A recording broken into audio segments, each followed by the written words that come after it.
예, 앞에 보시다시피 이번 5월에는 유김 레정법 특강을 하겠습니다.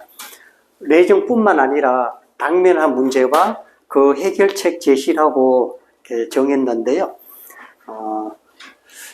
이제 레정법이 뭔가 하면 이제 철학관이나 이제 카페에 사주 카페에 손님이 왔습니다. 뭐 들어서자마자 아니면 들어와서 자리에 앉자마자 무슨 일로 오셨네요 라고 하는 것이 이제 레정이고요. 그리고 이 당면한 문제는 이제 그 사람은 여러 가지 궁금해서 올 수도 있는데요. 당면한 문제가 있습니다.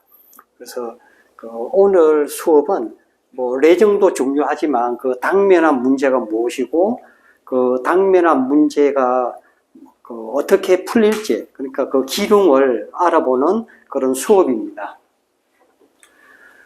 이제 올레자의 정왕할 때의 정자인데요. 이 레정은 주로 이 점시로 알 수가 있는데요. 이제 점시로도 알고 사실 이제 발용으로도 알 수가 있습니다.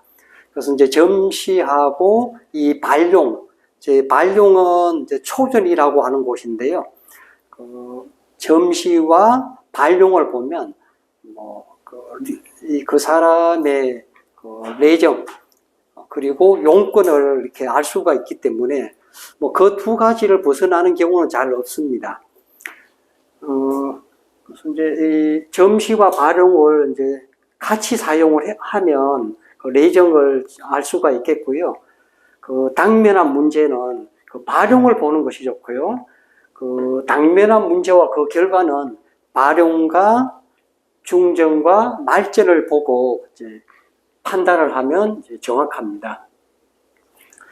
여기 이제 두 번째 화살표에 되어 있습니다만은 이 실제로 이 철학관에 오시는 분은 장구한 이런 사주, 평생 운세도 중요하겠지만 당면한 문제를 묻는 경우가 더 많습니다.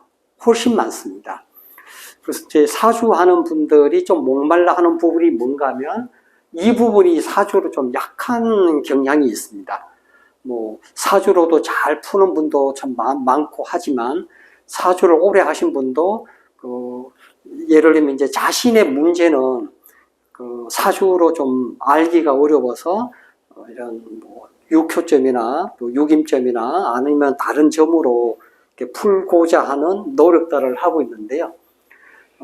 이제 육임의 이제 특징은 바로 그 기lum을 좀 정확하게 알 수 있다는 데에 장점이 있고요.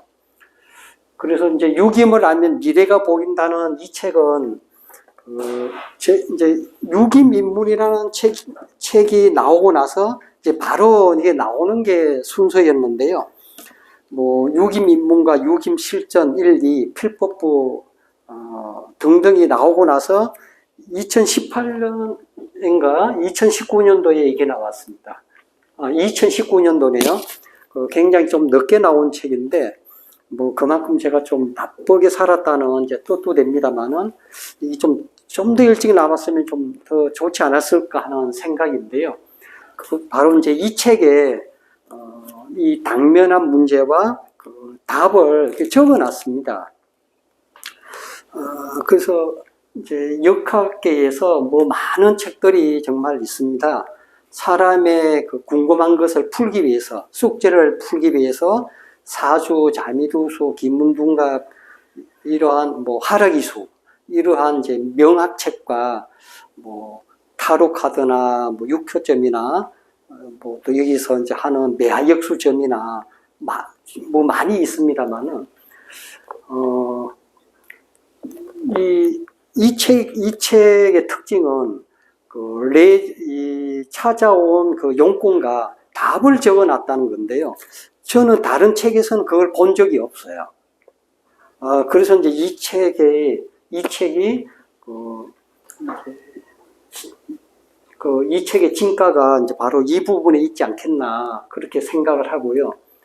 그리고 이제 이 책하고 대유김 찍지라는 책이 있습니다. 그러니까 뭐 이제 이 부분에서는 이제 당면한 문제와 답을 적었지만 좀 더 자세한 풀이를 원하면 이제 이 책 해당되는 부분을 찾아서 보면 되는데요.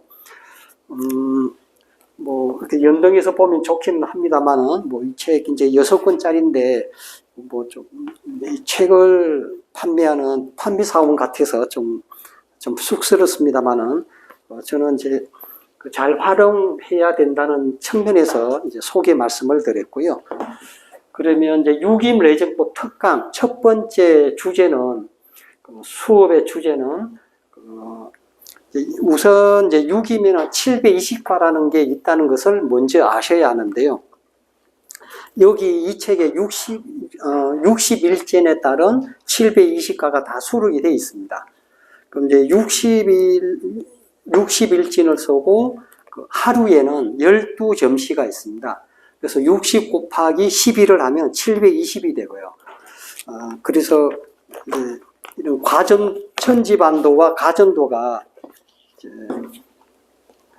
720개가 있습니다. 이런 게 720개가 있는데 뭐 이제 이 책에 720개 과를 수록을 했고 또 용건과 답도 제시를 해놨습니다. 그런데 유김의 이 720과에는 60개의 보건과가 있습니다. 720과는 모두 어느 과에 해당이 됩니다. 10개 과 중에 어느 하나에 해당이 되는데요. 매일의 제1국은 늘 보건과라고 하는 것입니다. 이 보건과는 엎드릴 복에 신음한다의 뜻이 있는 음자를 써서 이 보건과라고 합니다. 이제 보건과가 나오면 이제 과명처럼 대개는 좀 좋지 않은 경향이 더 많습니다. 좋지 않은 경우가 더 많습니다. 그러나 이제 보건과이더라도 좋은 경우도 있습니다. 좋은 게 있는데요. 이제 이 좋은 것은 이 3번에서 알아보도록 하겠고요. 자, 그럼 이제 보건과는 이제 삼전이 무엇으로 구성이 되어 있는가? 이제 명리에서도 사용을 하는 형이라고 하는 것을 씁니다. 물론 이제 가끔은 이제 충을 쓰기도 합니다. 예, 충을 말전에서 이제 쓰기도 합니다만은 중전하고의 충되는 글자를 말전으로 쓰는 경우는 초전이 자묘형을 했다든지 묘자형을 해서 더 이상 형을 쓸 수 없기 때문에 그렇게 하는 경우가 있는데 대부분은 형을 씁니다. 보건과는 삼전을 대부분 형을 쓰기 때문에 형과 관련된 일로 그 사람이 오고 또 당면한 문제도 그거라는 겁니다.